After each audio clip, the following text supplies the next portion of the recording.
If you're an artist like me who uses a lot of paint pens or markers, you may have felt that there wasn't a lot of paint in the marker itself, or you went through the material very quickly. If you were then to need a lot of these pens, you would end up spending a lot of money.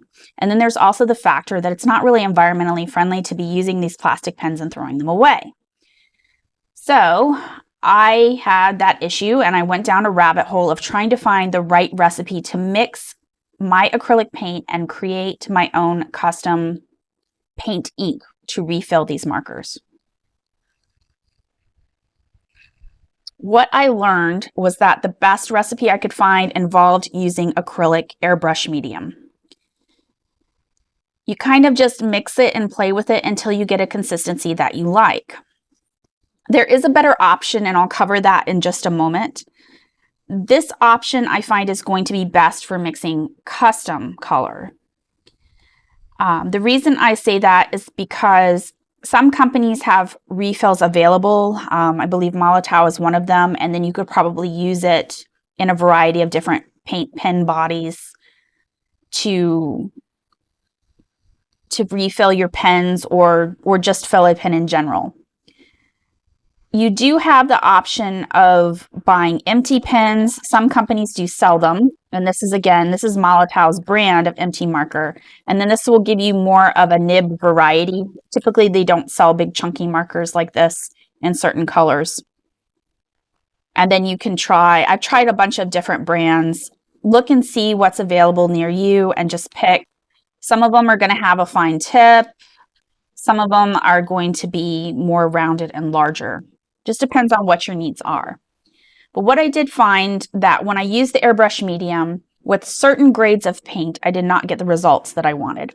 So here I've been sort of mark making a little bit. This is a black paint. It is a student grade paint that I used for this.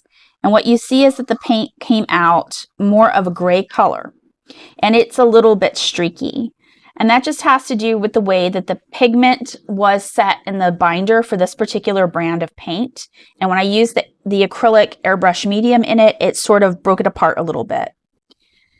This isn't necessarily a bad result, and I definitely will use it for projects. And now I have an idea of using this paint gets this result. That's part of mixed media. You know what different grades and types of paints do according to the properties that they have and how you want to use them.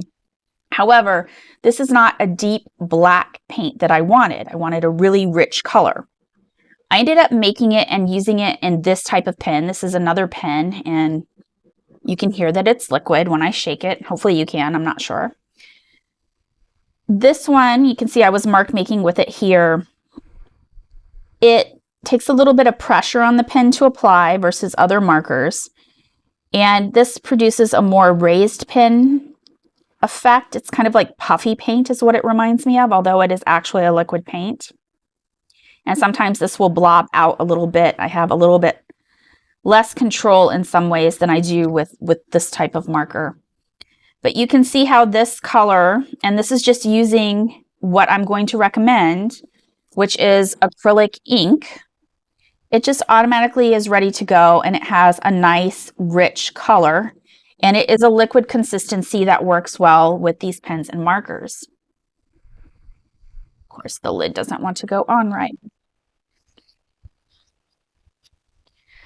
So that being said, the same goes with white. If you use a student grade white, you're not going to get a good result. It might be less opaque than what you would normally find in a paint pen or marker. There are instances where you're going to want to make your own colors of paint, and that's where using this method with the airbrush medium will work well. But I'm going to say for white, black, or for basic colors that you would probably buy off the shelf, you're better off just buying an acrylic ink.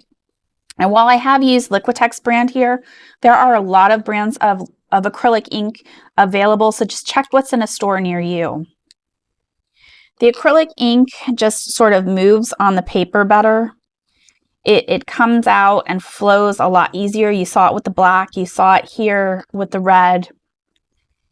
And when you mix with the airbrush medium, You kind of keep having to play with the recipe, and the recipe is just not as consistent, and sometimes it's going to be streaky. The color is not going to flow as well. So the simplest way of refilling your paint pen is just simply going to be choosing to use acrylic ink. I'm just going to quickly pause to break in here and mention that if you are refilling these pens, it is not easy to clean them out after you have used the paint. There's always a little bit of paint residue left in there. So if there is blue in the paint pen, I recommend using blue. If the paint pen had white in it originally, use white. If the paint pen had purple, fill it with purple, unless you're, using one of your custom brand new ones. The other thing you want to pay attention to with the paint and the inks are the tones. Like, for example, some reds have more of an orange tone to them. If we look at these two greens, let me see if I can lift this up. You'll see they're both phthalo green, but one is a blue shade and one is a yellow shade. So when you are refilling the pen, look at the color and then try to match that undertone within the color of the blue so that you don't get an odd mixture inside your paint pen. To refill the pen, you're going to need a set of pliers. That's just going to make things easier. Some pens unscrew really easy, the Molotow being one of them. And of course, you're probably going to want a paper towel to lay these on.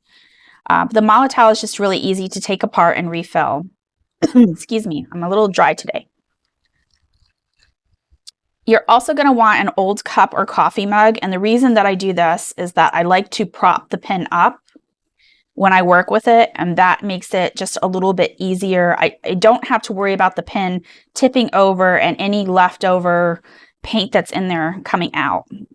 The Posca pen, why a lot of people often don't think that it's refillable, is that it screws on differently. So if you're from the US, you may have heard the phrase righty-tighty, lefty-loosey when you're tightening a screw. This applies here as well. But with the Posca, it's opposite. Instead of righty-tighty, it's lefty-tighty, righty-loosey. It's the opposite. I always have to really think about it. So having the pliers just makes it a little easier to undo the pen. You can take this out. I put it in the cup like this. I just take the dropper and I fill. Simple as that. But the acrylic ink really was the best formulation, in my opinion, for refilling these paint pens. Now see, I'm trying to screw it on and it's not going because I'm trying to screw it on that way, and it's got to go the opposite of what I expect. Anyway, that is how I refill my paint pens. I hope this helps you out. Thank you for watching, and I'll see you in the next video.